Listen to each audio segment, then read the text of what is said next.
Hey, what's up everybody? Hammerheart Metal Reviews here once again. Today we're doing part 4 in my 5-part series where I'm counting down my top 50 albums of 2022.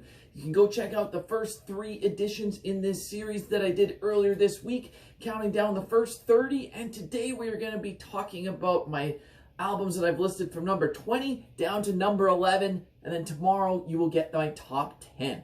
So I'm not going to do too much of a spiel here. Let's just get right into this. So cracking my top 20 in 20th place, I'm going with one that I feel is pretty underrated, and that is Vinu with their album Metsänpeitto. This was released January 13th, so almost a full year ago already. This is some melodic black metal from Finland. This is actually their debut record. There's just so much variation on this album. That's why I have this so high. I absolutely love the eclectic riffs that are just full on this album. There's so much melody. Like, this album has that typical Finnish black metal sound with Finnish melodies. Like, even though I say that, they still bring their own uniqueness to it. It's even got maybe like a punky attitude in certain parts, and like, it's just from start to finish, it's so much fun. It's a perfect length, like it's just over half an hour, so you're not going to get bogged down in a really long album. Short and to the point, but great songs. The guitar riffs are really what sell this. And this is just a band to really watch out for. Like, this is their debut and their songwriting is already this good. I cannot wait to see what they do next. But yeah, definitely go check out Metsänpeitto by Vaino if you have not heard it. All right, switching gears completely for my next one. Up at number 19, I'm going with Paladin and their album With the Magic of Windfyre Steel. This was also released in January, back on January 7th. This is another debut album. This is some power metal from Iceland. I don't think I know even a single other power metal band from Iceland. And wow, for a debut record, these guys really know how to write a power metal album. This is so catchy, and these songs are so memorable. It's full of guitar hooks. The vocals are soaring. This would be for fans of bands like Stratovarius in their heyday, Halloween, Old Sonata Arctica, Rhapsody. Like, this has everything that you want in a power metal album. Maybe they're not reinventing the wheel here or like creating something that's completely unique, but when it's this well done, I don't care. I love this style of power metal, and they really succeed with an awesome, memorable album with songs that are going to stick in your head. Favorite tracks on here: Righteous Fury, Craven the Hunter, just a couple of the standouts, but really this whole album is great. And that album art, come on, perfect. Anyways, yeah, that one's in at number 19. Up next at number 18, let's switch gears completely again and go with some death metal with Exhumed and their album To the Dead. This one came out October 21st. Long-time masters death grind from the USA. Gone through a very long career. In their early days, they're much more on the grind side. This is more of a straight-in-your-face death metal record, but it's still got the grind influence in there as well. This is just the typical Exhumed sound. If you know the band, you know what you're in store for here. It's just a solid slab of Exhumed style death metal. It's got catchy, memorable songs, and it's just so much fun to listen to. From start to finish, this is just solid. This is probably my favorite death metal record of the year. Maybe I'm a little bit biased because Exhumed's one of my favorite bands, but man, this is probably the best album they've done in quite some time.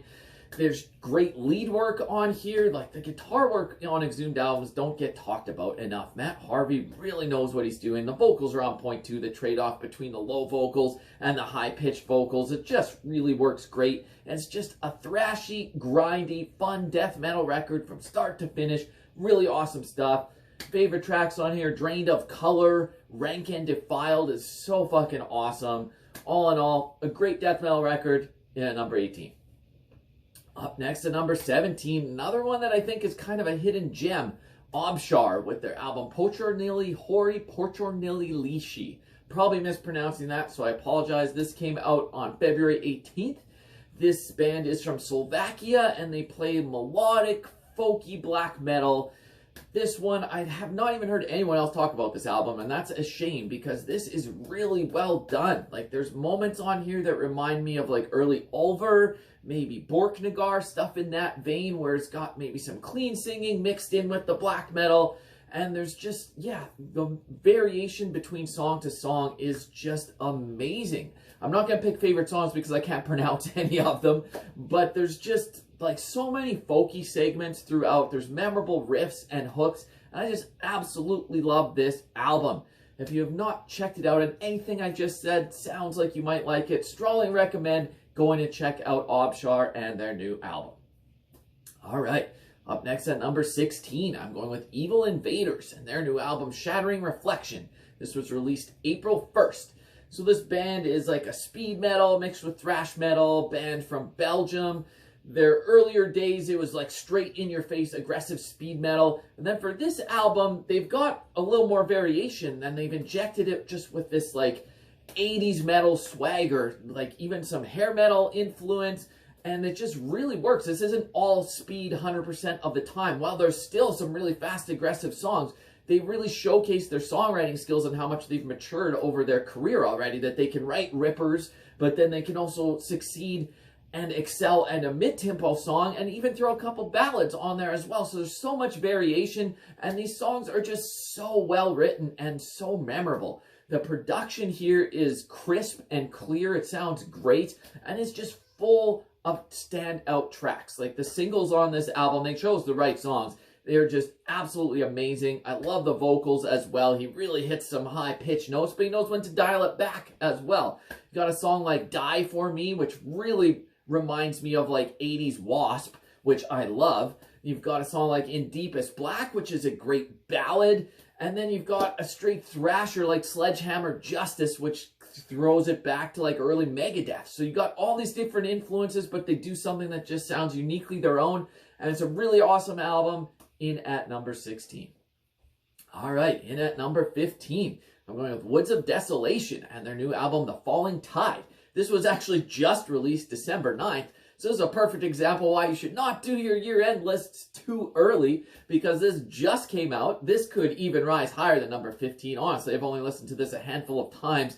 It's really made me change up my list very much at the end of the week before recording all these videos, because like I just didn't know where to place it. It stood out to me so much that I had to put it this high. It's just so good. It might even rise even higher. And like I said, this is why you shouldn't do year-end lists at like the end of November, because you're going to miss out on all these December releases. I even feel like I'm doing this too early, to be honest, because there's still a couple more albums coming out at the tail end of December that I'm looking forward to. But that being said, I'm taking a couple week break after this video, so yeah, anything that I miss at the end of the month, I'll maybe recap at the beginning of January. But nonetheless, I'm getting way off track here. Let's talk about Woods of Desolation and their new album, The Falling Tides. If you haven't heard this band before, this is some depressive black metal from Australia. There's maybe some post-metal, post-black metal influence in there as well.